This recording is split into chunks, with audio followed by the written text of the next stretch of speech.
स्वागत है आपका ब्रेक के बाद। और हम चर्चा कर रहे हैं प्रधानमंत्री नरेंद्र मोदी के चीन दौरे की बात कर रहे हैं। और ये चीन दौरा बेहद महत्वपूर्ण है प्रधानमंत्री नरेंद्र मोदी का। और इस पर और ज़्यादा बातचीत करने के लिए हमारे साथ खास मेहमान जुड़े हुए हैं। हमारे साथ खास मेहमान जुड़े हुए हैं संजय कुमार वर्मा, पूर्व वरिष्ठ राजनयिक हैं। बहुत स्वागत है संजय वर्मा जी। हमारे साथ doctor Shweta Singh, associate professor अंतर्राष्ट्रीय अध्ययन, दक्षिण एशियाई विश्वविद्यालय से जुड़ी हुई हैं। डॉक्टर श्वेता, बहुत स्वागत है आपका। एम्बेसडर वर्मा, अगर आपके साथ इस चर्चा की शुरुआत करना चाहें और समझना चाहें कि इस यात्रा की बहुत ज़्यादा बात की जा रही है, बहुत महत्वपूर्ण उसको बताया जा रहा है, किन मायनों में महत्वपूर्ण है? इससे पहले भी एससीओ की समिट्स में प्रधानमंत्री मोदी शिरकत कर चुके हैं, तो इस बार क्या खास बात है, कैसे समझाएंगे इसको? देखिए, आज वैश्विक परिस्थिति जो है वो बिल्कुल अलग है इसके पहले जब भी एससीओ समिट्स हुए हैं उसकी अपेक्षा। और आज के वैश्विक परिवेश में बहुत ज़रूरी है कि विश्व को एक नई दिशा प्रदान की जाए। और मुझे ये उम्मीद है कि एससीओ शिखर वार्ता के मार्फत, उसके माध्यम से जितने विश्व के नेता वहाँ पर एकत्र हुए हैं प्रधानमंत्री मोदी के साथ, उन लोगों के द्वारा एक नई दिशा प्रदान की जाएगी आज के जियोपॉलिटिक्स को, जो भी वहाँ पर चर्चाएं होंगी। और जैसा हम सब जानते हैं कि एससीओ में जो चर्चाएं होती हैं उसका एक बहुत अहम मुद्दा होता है आतंकवाद, अलगवाद और उग्रवाद। तो इन तीनों पे चर्चा होना लाजमी है। लेकिन साथ ही साथ हमें एक और विषय का ध्यान रखना चाहिए कि एससीओ शिखर वार्ता में जितने भी निर्णय होते हैं सब सर्वसम्मति से होते हैं। और अगर हम कोई भी ऐसी चीज लाना चाहते हैं, जैसे हम तो ये चाहेंगे कि पाकिस्तान में जो आतंकवादी ऑर्गेनाइजेशंस हैं, संस्थाएं हैं, उनका नाम उसमें आए, लेकिन चूंकि पाकिस्तान भी इसका एक सदस्य है तो वो परेशानी होगी। लेकिन हम ये चाहेंगे कि कम से कम जो वहाँ का डिक्लेरेशन है उसमें इस मुद्दे का जिक्र हो कि सीमा पार कोई भी इस तरह का आतंकवादी हमला अगर होता है तो उसमें हमें तकलीफ होगी। निश्चित तौर पर आतंकवाद और अतिवाद उसके एजेंडे में रहा है एससीओ के, लेकिन इससे पहले की जो घटनाक्रम हुआ है वो हमने देखा है। तो इस बार उम्मीद कर रहे हैं कि कुछ बेहतर पोजीशंस हो सकेंगी और एक बेहतर बातचीत हो सकेगी कम से कम इस पूरे विषय पर।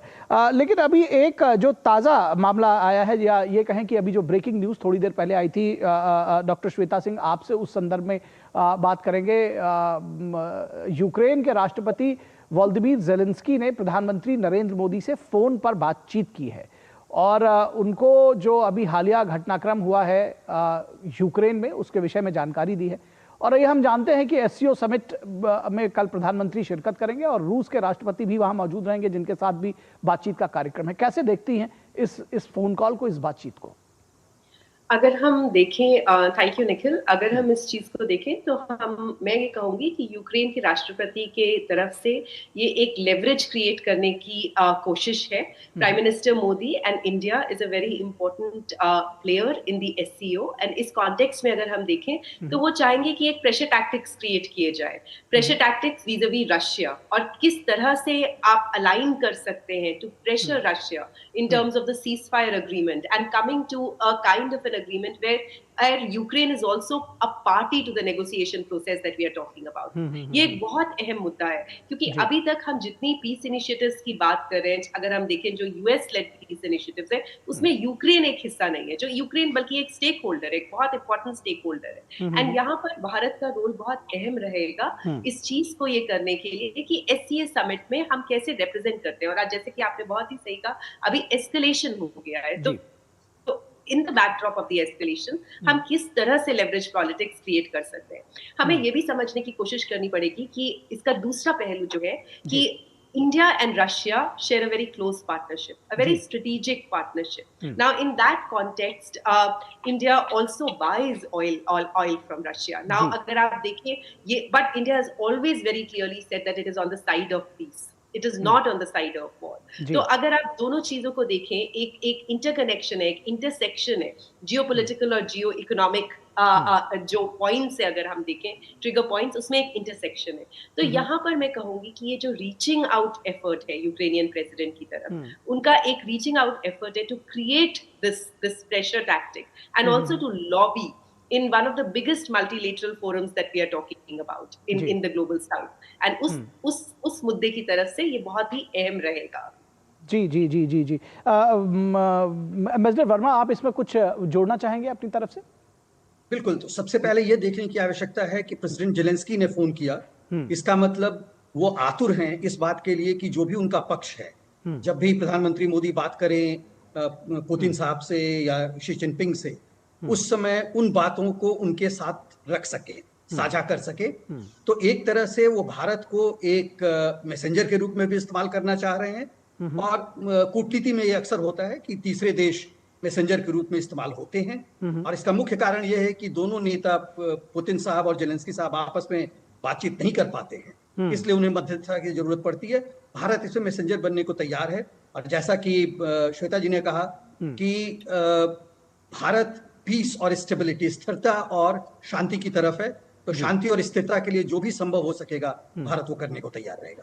बिल्कुल। एम्बेसडर संजय, अब अगर एससीओ समिट की थोड़ी और बात करें और ये समझना चाहें कि प्रधानमंत्री की चीन यात्रा सो टॉक्ड अबाउट, क्या कुछ बदलाव इसके बाद से होने जा रहा है, या क्या कुछ सीन बदलने वाला है, और या इसको ऐसे भी समझें कि क्या टेक अवेज हो सकते हैं भारत के लिहाज से इस समिट से और प्रधानमंत्री की चीन यात्रा से? देखिए, सबसे पहले तो हमें यह समझने की आवश्यकता है कि चीन एक मित्र राष्ट्र है या शत्रु राष्ट्र है। क्योंकि भारत में आमतौर पे हम लोगों का जो डिस्कशन होता है, हम लोगों की जो वार्ता होती है, वो ये होती है कि चीन एक शत्रु राष्ट्र है जी। लेकिन अगर आप वास्तव में देखें तो हमारे दोनों के बीच और हम दोनों के मार्फत विश्व में इतने सारे मुद्दे हैं कि न हम एक दूसरे के पूर्णतया मित्र हैं, न हम एक दूसरे के पूर्णतया शत्रु हैं। तो मैं इसको 3 बकेट्स में बांटता हूं जी। पहला जो है वो कंटेस्टेशन है, जहां पर हमें एक दूसरे से अपने हितों की रक्षा करने की आवश्यकता है। वो हमारी सीमा रेखा है, वो कुछ ऐसे टेक्नोलॉजीज हैं जिसमें भी हमें अपने आप को रक्षित करना है चीन से। दूसरा जो बकेट है, जो दूसरा लिस्ट है, उसके तहत है प्रतिस्पर्धा। बहुत सारी ऐसी चीजें हैं जिसमें हम भी अग्रणी हैं, चीन भी अग्रणी है, तो उसमें प्रतिस्पर्धा की आवश्यकता है और कंपटीशन देखना बहुत जरूरी है। और तीसरा ऐसा लिस्ट है जो कि विश्व में क्लाइमेट चेंज है, डेवलपमेंट बैंक है, साउथ साउथ कोऑपरेशन है, कनेक्टिविटी है, इंफ्रास्ट्रक्चर है, लेबर लॉज हैं। तो इन सब चीजों को अगर हम देखें तो उसमें चीन और हमारा जो पोजीशन है वो लगभग एक ही रहता है वैश्विक मंच पे, तो उसमें हम एक दूसरे से कोलैबोरेट करें। तो तीनों चीजें हैं यहाँ पर, एक अपने हितों की रक्षा है, एक प्रतिस्पर्धा है, और एक दूसरे से मिलकर सहयोग से आगे बढ़ने का है। तो अगर इन तीनों को हमें देखना है तो किस तरह से हमें करना चाहिए, मेरा यह मानना है, मैंने अंग्रेजी में इसका सृजन किया था, तो पहले मैं अंग्रेजी में बोल देता हूं, फिर कोशिश करता हूं उसका हिंदी अनुवाद करने की। We have to approach China with cold head, warm handshakes, and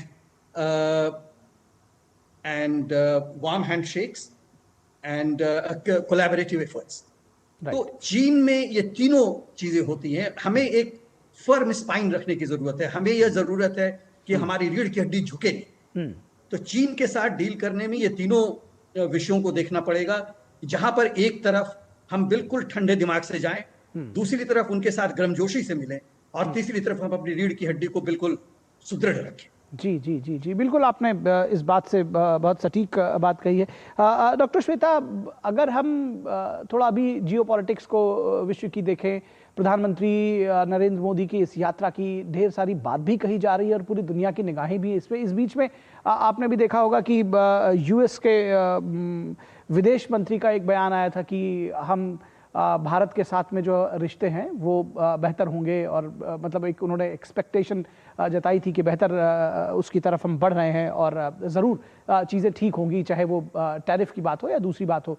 तो इसको इस आलोक में भी मैं चाहूँगा कि आप इसको थोड़ा समझाएं कि किस तरह से जो बदलते जियोपॉलिटिक्स में, जैसा कि अभी एम्बेसडर संजय ने कहा कि कोई परमानेंट शत्रु या मित्र नहीं है, उसको कैसे समझना चाहिए इस दौरे को, और जो तमाम जो स्टेटमेंट्स दुनिया में, जैसे यूएस के विदेश मंत्री का अगर ये स्टेटमेंट आ रहा है दौरे से ठीक पहले, तो उसको कैसे समझना चाहिए? Thank you Nikhil and I think ambassador Sanjay ने बहुत ही मतलब इन अ वेरी डिटेल्ड मैनर उन्होंने 4 C's को मैं कहूंगी फोरग्राउंड किया। गागर में सागर भर दिया अगर उसको कहना चाहिए तो। कंपटीशन जी हाँ जी, cooperation, contestation, competition and connectivity, and I think this is really beautifully crafted. अगर हम इसको जियोपॉलिटिकली और स्ट्रेटेजिकली देखें, यहाँ पर मैं एक मुद्दा उठाना चाहूंगी and that's like a question for us to really navigate कि क्या यूएस जो है वो भारत और चाइना को क्लोजर कोऑपरेशन, बिकॉज ये दोनों के हित में है एंड यहीं पर इंटरेस्ट की बात आ जाती है। अगर हम कन्वर्जिंग इंटरेस्ट की बात करें तो चाइना और इंडिया के दोनों के हित में है कि एक फोरम जहां पर मल्टीलेटरलिज्म फोरग्राउंड हो, ना कि हेजेमोनिक पॉलिटिक्स जो है उसको प्रायोरिटाइज किया जाए। अगर हम यूएस के प्रति अगर अब हम चीजों को देखें, यहाँ पर कई फैक्टर्स हैं जिन्हें हमें देखना पड़ेगा। एक फैक्टर ये है कि US would never ideally want that there is an axis that emerges between Russia, China and India, because this is a very strong alliance. If it comes, it can be a very challenging alliance for United States of America. But हमें इसमें दूसरे पहलू को समझना पड़ेगा कि in an era where geopolitics and weaponization of trade is happening, हम कैसे एक साझेदारी क्रिएट करते हैं with other powers जिनके इंटरेस्ट भी कन्वर्ज कर रहे हैं, एंड यहाँ पर मैं चाइना की बात करूंगी। बट यहाँ पर मैं एक लाइन ऑफ कॉशन कहना चाहूंगी, क्योंकि यहाँ पर अगर हम यूएस इंडिया, इंडिया चाइना और इंडिया चाइना एंड यूएस की बात करें, यहाँ पर एक दूसरा पहलू भी है which is the Pakistan factor. And जैसे कि हम पहले चर्चा कर रहे थे कि एससीओ समिट जो है वो क्रॉस बॉर्डर टेररिज्म पे क्या पोजीशन लेता है और इसमें चाइना की क्या भागीदारी होगी, because we have seen that China has also been a close alliance in vis-a-vis Pakistan. तो ये पहलू को हम कैसे navigate करते हैं हमारे इस relationship को forge करने के लिए, वो important है। Pakistan is also a common factor vis-a-vis the US relationship that is emerging vis-a-vis Pakistan. तो हमें बहुत ही कहते हैं geopolitical chess board है। हम एक और ये multiple chess boards हैं जो अलग-अलग जगह पे हैं, बट ये कन्वर्ज भी करते हैं और डाइवर्ज भी करते हैं। तो अगर हम यूएस फैक्टर को समझना चाहेंगे तो हमें यूएस फैक्टर सिर्फ इंडिया एंड चाइना के vis-a-vis नहीं, India, China and Russia, and also India and Pakistan and China and Pakistan. So there are actually 3 different kinds of pivots that we are looking at. ये कहने के बाद मैं ये भी कहूंगी कि हमें जिस तरह से एम्बेसडर संजय ने कहा, और मैं उनके वर्ड्स को बोरो करूंगी कि बहुत ही ठंडे दिमाग से बट स्पाइन के साथ हमें खड़े रहना पड़ेगा, क्योंकि इसका एक रिलेटेड पहलू ये है कि जब हम इकोनॉमिक कोऑपरेशन की बात करें, हमारे लिए बॉर्डर इशू भी बहुत इम्पोर्टेंट है। तो अगर हम देखें कि डी एस्केलेशन का टाइम फ्रेम जो है वो क्या हम नेगोशिएट कर पाते हैं, because China has to commit on the de-escalation process, so border issues becomes important. So I think ये parallelly we'll have to navigate our interests in a very coherent but very calm and collaborative manner. जी बहुत बहुत शुक्रिया इस तमाम बातचीत के लिए डॉक्टर श्वेता और एम्बेसडर संजय हमारे साथ जुड़ने के लिए और इस पर इनसाइट देने के लिए, बातचीत करने के लिए। और न्यूज़ नाइट पे फिलहाल रुकेंगे एक छोटे से ब्रेक के लिए, लेकिन ब्रेक के बाद वापस लौटेंगे तो आपको दिखाएंगे कि अब भारत में बनेंगे tempered glass.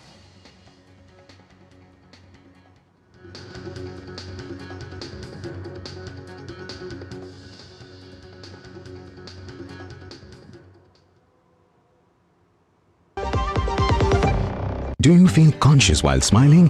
Say goodbye to your worries because an orthodontist can help you feel